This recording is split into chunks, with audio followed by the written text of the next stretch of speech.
तो जैसे ये चीजें बताई, तो यहां पर रघुगण को शिकायत नहीं हुई, तुरंत उसने स्वीकार कर लिया। क्यों स्वीकार कर लिया? क्योंकि उसको पता था कि इसके अलावा दूसरा कोई रास्ता ही नहीं। जैसे गाड़ियों के पीछे लिखा होता है ना, ट्रकों के पीछे जो गुड्स कैरियर होते हैं, उसके पीछे लिखा होता है परिश्रम के अलावा और कोई रास्ता नहीं। कि जीवन में किसी को सफल होना है तो उसको परिश्रम करना ही पड़ेगा। इसी तरह से ये संसार के पड़ाव को हमें इसको सहन करना ही पड़ेगा, गर्मी सर्दी को। चलिए खैर, हरे कृष्ण।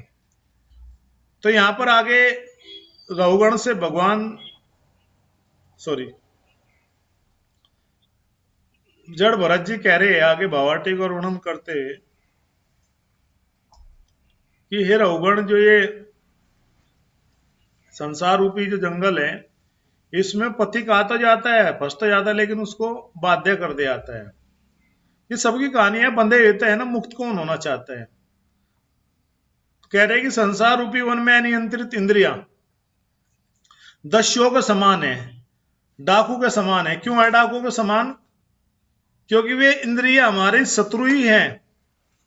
वे हमें जो जीवन का लक्ष्य है उसको प्राप्त नहीं कर पाएगी, अर्थात उसको नहीं प्राप्त कर पाएंगे हम, तो फिर हमें संसार में बार बार जो है भटकना पड़ेगा।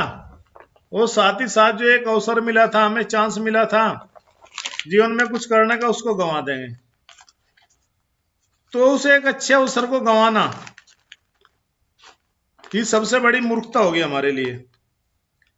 क्योंकि मैंने अक्सर कर उदाहरण देता हूं आपको, एक लंबे से चकोर मकान का, जिसमें एक ही गेट है, और उस एक ही गेट से आप बाहर निकल सकते हो।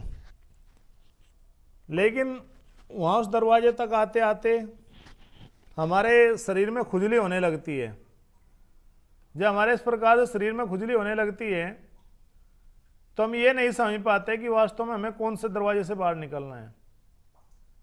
फिर इसी प्रकार से हम जो है संसार रूपी जो दरवाजा है, जो मनुष्य की जो योनि है, एक बाहर निकलने के जो उपाय है, उसको गंवा देते हैं। और अपने आप को हम फिर क्या करते हैं कि इसके पालन में ही जीवात्मा अपने जीवन को लगाए रखता है, और कामना तथा धर्म और धन बेकार करने के लिए बाध्य करता है। अर्थात जो व्यक्ति देखते हो, बहुत सारे लोग इंद्रिय तृप्ति, यानी कि कह सकते हैं कि लोग नशा करते हैं संसार में। तो ऐसा नशा करने वाले लोग क्या करते हैं, ये तो बताया जा रहा है ना, क्योंकि वे सबके सब शत्रु है हमारी इंद्रियां। लेकिन हम उनको पालना चाहते हैं, उनको पोसना चाह रहे हैं, ताकि हम और ज़्यादा सुखी हो सके। लेकिन ये नहीं पता कि ये जो सुख है एक छत्ते का सुख बताएगा, संसार का सुख। जैसे कि 5 या 10 मिनट का सुख है वो, लेकिन बाद में वो दुख में ही परिणत होता है। और जैसे कि ऊंट होता है, ऊंट झाड़ियों को चबाता है, बबूल की झाड़ियों को चबाता है, तो चबाते चबाते वो जो झाड़ियाँ होते हैं, जो कांटे होते हैं, वो उसके ये यहाँ जीवा को पूरा छेद देते हैं। फिर उसमें से ब्लड निकलता है, खून निकलता है, जीव कट जाती है जब उसकी, तो उसको वो जो खून वो उसके अंदर पीता है, अपने खून को, जीव के, कटी हुई जीव के, तो उसको अलग से टेस्ट आता है। और वह अज्ञानता क्या सोचता है कि अरे अरे कितना सुख है इस झाड़ी में, कितना सुख है। तो झाड़ी में सुख नहीं है, वो जो टेस्ट है वो उसके खून के अंदर से, ब्लड का ही है। जो ब्लड अंदर से उसका जो चूस रहा है वो कोई और नहीं है, वो झाड़ियों में नहीं है, बल्कि उसके शरीर में ही था पहले से। ठीक इसी तरह से जीव भी जो है संसार के सुख भोग के लिए जो लालायित रहता है, जो थोड़ा घना क्षणिक सुख मिलता है उसको, वो उन भौतिक पदार्थों से नहीं मिलता, बल्कि वो उसको स्वयं के अंदर से मिलता है। अर्थात जो उसका शक्ति है, पावर पोटेंसी है, उससे ही उसको जो है वो सुख मिलता है। वास्तव में दूसरा कोई सुख नहीं होता।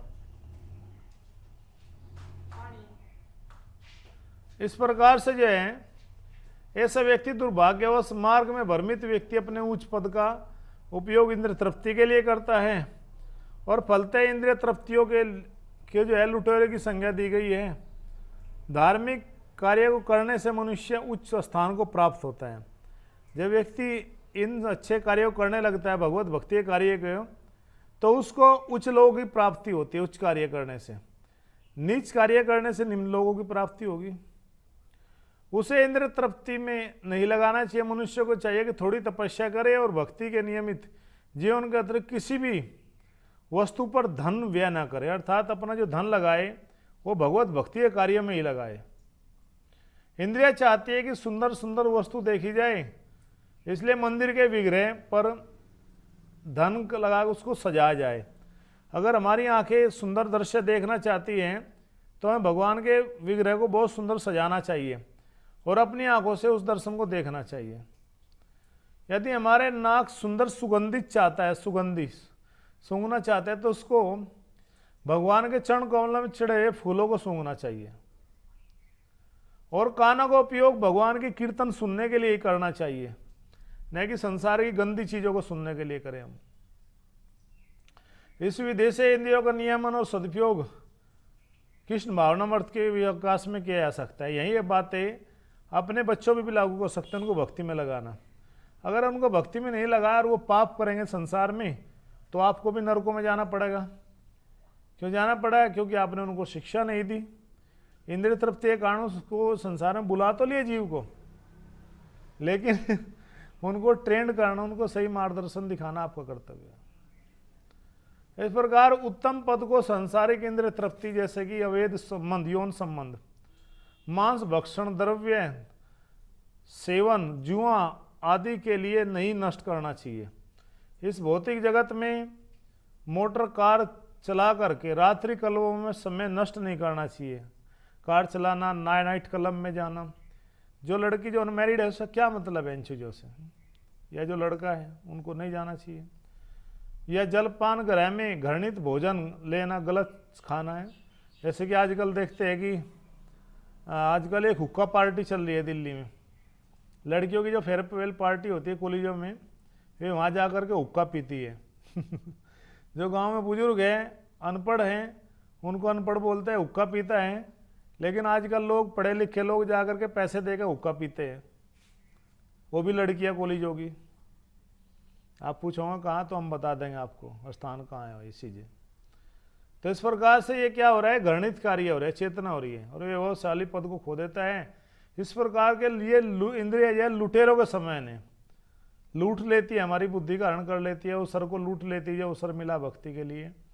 और बस हम फिर यहाँ कहेंगे अरे ये क्या है, ऐसी बातें है क्या, वो है क्या। भैया तुम्हारे मेरे कहने से नहीं होगा, लेकिन वो सच्चाई यही है कि वो इंद्रिया लूट लेगी, आपकी बुद्धि का हरण कर लेगी। इस प्रकार जीवात्मा अत्यंत श्रम करेगा, मेहनत खूब करेगा, लेकिन उसकी संपत्ति खत्म हो जाएगी। हे राजन, इस जगत में स्त्री पुत्र आदि के नाम से जाने वाले जो कुटुंबी जन है, वास्तव में भेड़ी और श्रृंगालों की तरह व्यवहार करते हैं। और चरवाहा अपनी भेड़ों की रक्षा करना चाहता है, लेकिन भेड़ी ये लोमड़ी उन्हें बलपूर्वक उठा ले जाते हैं। जिस प्रकार से एक कंजूस अपना सारा जवानी लगा करके धन को बचाना चाहता है, लेकिन बुढ़ापे में वो छीन ले आता है, चौकसी करता है, लखड़ाली करता है अपने धन की, लेकिन लूट ले आता है।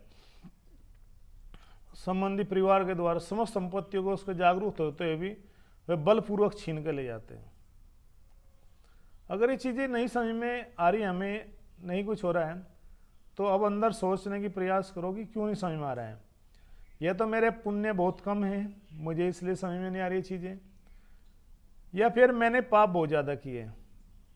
क्योंकि ये कहावत है कि तुलसी या वेग जवर के भूख विदा हो जाए और ताए पापी हृदय राम नाम ना सुआए। कि जिस प्रकार से तेज बुखार आने पर,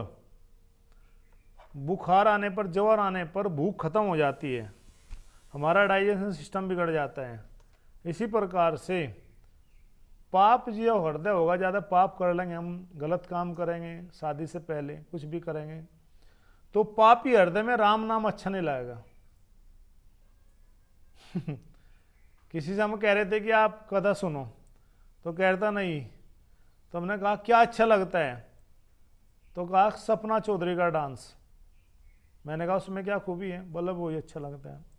मैंने आपके बूढ़े गाँव के, बोला उन सबको भी अच्छा लगता है। कहा कि प्रभु जी उसका डांस कराओ आप, और जो मरने के कगार पे है ना लोग, वो भी खड़े हो जाएंगे, वो भी जीवित हो जाएंगे। तो ये इंद्रिय हमेशा बलपूर्वक चाहती है कि हमारी बुद्धि का हरण करके हमें नरकों की ओर लेकर जाती है, लेकिन संत महात्मा आपको बचाना चाहते, इसलिए कभी कभी बचाने वाला भी हमें दुश्मन दिखाई देता है। ये हमारी इंद्रियों की पहचान है।